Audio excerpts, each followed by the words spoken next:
हरा भरा जंगल।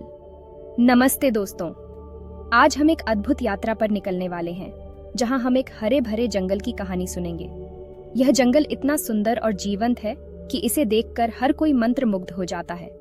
आज मैं आपको एक सच्ची कहानी सुनाने जा रही हूँ। यह कहानी है एक ऐसे जंगल की जो अपने आप में एक अद्वितीय दुनिया है।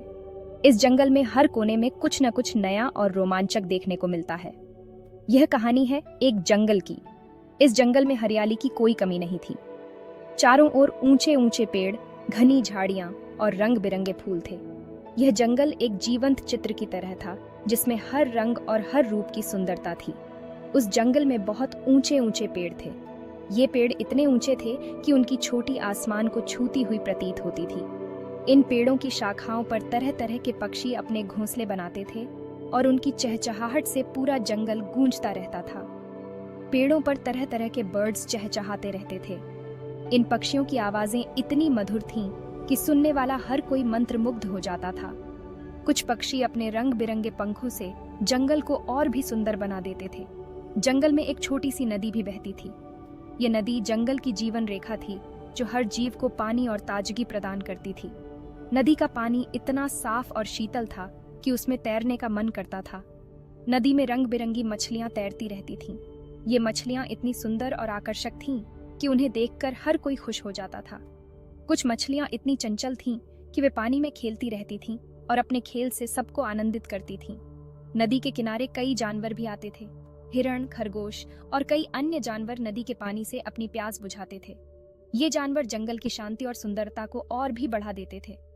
शाम के समय जब सूरज ढलने लगता था तो जंगल का दृश्य और भी मनमोहक हो जाता था। सूरज की किरणें पेड़ों के बीच से छनकर आती थीं और पूरा जंगल सुनहरी रोशनी में नहाया हुआ लगता था। रात के समय जब आसमान में तारे चमकते थे तो जंगल का माहौल और भी जादुई हो जाता था। तारे और चांद की रोशनी में जंगल एक सपनों की दुनिया जैसा लगता था। रात में जब सभी जानवर और पक्षी अपने अपने घोंसलों और बिलों में सो जाते थे तो जंगल में एक अद्भुत शांति छा जाती थी। यह शांति इतनी गहरी थी कि उसे महसूस किया जा सकता था। सुबह होते ही जंगल फिर से जीवंत हो उठता था। पक्षियों की चहचहाहट और जानवरों की हलचल से पूरा जंगल जाग जाता था। यह दृश्य इतना सुंदर था कि इसे देखकर हर कोई खुश हो जाता था। दिन के समय जंगल में हर जगह जीवन की हलचल होती थी। बंदर पेड़ों पर झूलते थे, हिरण दौड़ते थे और पक्षी अपने गीत गाते थे। यह जंगल एक जीवंत और खुशहाल दुनिया थी। जंगल में हर मौसम में कुछ न कुछ नया देखने को मिलता था। बसंत के समय जंगल में रंग बिरंगे फूल खिलते थे जो उसकी सुंदरता को और भी बढ़ा देते थे। यह जंगल एक सजीव चित्र की तरह था जिसमें हर रंग और हर रूप की सुंदरता थी। मानसून के समय जब बारिश होती थी तो जंगल और भी हरा भरा हो जाता था। बारिश की बूंदें पेड़ों और पत्तियों पर गिरती थीं और पूरा जंगल ताजगी से भर जाता था। यह दृश्य इतना सुंदर था कि इसे देखकर हर कोई मंत्रमुग्ध हो जाता था। इस जंगल में हर जीव का अपना एक महत्वपूर्ण स्थान था। हर जानवर, हर पक्षी और हर पेड़ इस जंगल की सुंदरता और संतुलन को बनाए रखते थे। ये जंगल एक अद्भुत और संतुलित दुनिया थी जहां हर जीव अपने तरीके से खुश और संतुष्ट था। इस जंगल की कहानी हमें यह सिखाती है कि प्रकृति की सुंदरता और संतुलन को बनाए रखना कितना महत्वपूर्ण है। हमें इस अद्भुत दुनिया की रक्षा करनी चाहिए और इसे आने वाली पीढ़ियों के लिए सुरक्षित रखना चाहिए। धन्यवाद दोस्तों, इस अद्भुत यात्रा में मेरे साथ आने के लिए।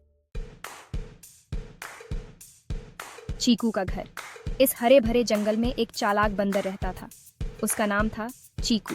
चीकू बहुत शरारती था। वह हमेशा कुछ न कुछ शरारतें करता रहता था। चीकू का घर एक ऊंचे से पेड़ पर था। चीकू का घर बहुत ही अनोखा था। यह पेड़ जंगल के बीचों बीच स्थित था जहां से चीकू पूरे जंगल का नजारा देख सकता था। पेड़ की शाखाएं इतनी घनी थीं कि चीकू को धूप और बारिश से बचने के लिए छत की जरूरत नहीं पड़ती थी। चीकू ने अपने घर को बहुत ही सुंदर तरीके से सजाया था। उसने पेड़ की शाखाओं पर रंग बिरंगे फूल और पत्तियां लटका रखी थीं। चीकू का दिन बहुत ही मजेदार होता था। सुबह होते ही वह पेड़ से नीचे कूदता और अपने दोस्तों के साथ खेलने चला जाता। उसके दोस्त भी जंगल के अन्य जानवर थे जैसे कि गिलहरी, तोता और खरगोश।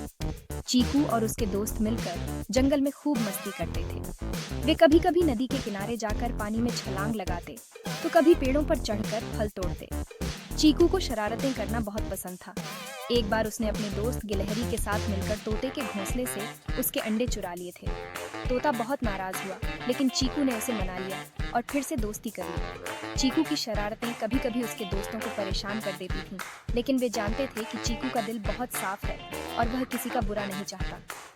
शाम होते ही चीकू अपने घर लौट आता और पेड़ की ऊंची शाखा पर बैठकर सूरज को डूबते हुए देखता। उसे यह दृश्य बहुत पसंद था। रात को चीकू अपने घर में आराम से सो जाता और अगले दिन की नई शरारतों के बारे में सोचता। चीकू का घर सिर्फ एक पेड़ नहीं था, बल्कि उसके लिए एक सुरक्षित और खुशहाल जगह थी। यहाँ वह अपने दोस्तों के साथ मस्ती करता, शरारतें करता और अपनी जिंदगी को खुलकर जीता। चीकू का घर उसके लिए सबसे प्यारी जगह थी, जहाँ वह हमेशा खुश रहता था।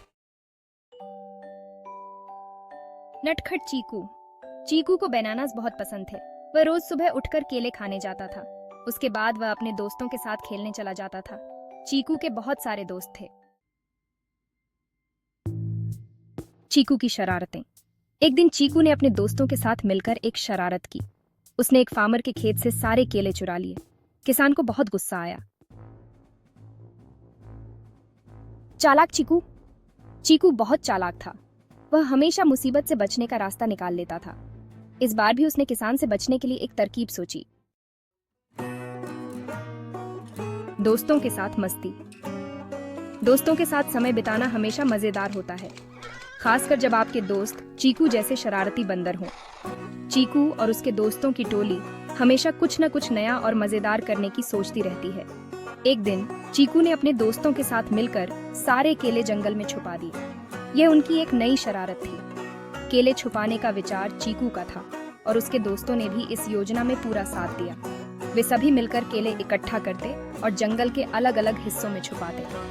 ये काम करते हुए वे बहुत खुश थे और उनकी हंसी जंगल में गूंज रही थी। किसान को केले नहीं मिले तो वह वापस चला गया। किसान ने बहुत कोशिश की, लेकिन उसे एक भी केला नहीं मिला। वह इधर उधर ढूंढता रहा, लेकिन चीकू और उसके दोस्तों ने केले इतनी अच्छी तरह से छुपाए थे कि किसान को कुछ भी नहीं मिला। आखिरकार थक हार कर किसान को खाली हाथ लौटना पड़ा। किसान के जाने के बाद चीकू और उसके दोस्तों ने राहत की सांस ली और अपनी शरारत पर हंसने लगे। चीकू और उसके दोस्तों ने मिलकर सारे केले खाए और खूब मस्ती की। केले खाने का मजा ही कुछ और था। वे सभी मिलकर केले खाते और अपनी शरारतों के किस्से सुनाते। केले खाते खाते वे और भी नई नई योजनाएं बनाने लगे। चीकू और उसके दोस्तों के लिए यह दिन बहुत खास था। उन्होंने न सिर्फ केले खाए, बल्कि एक साथ मिलकर बहुत सारी मस्ती भी की। इस तरह चीकू और उसके दोस्तों का दिन हंसी खुशी और मस्ती में बीता।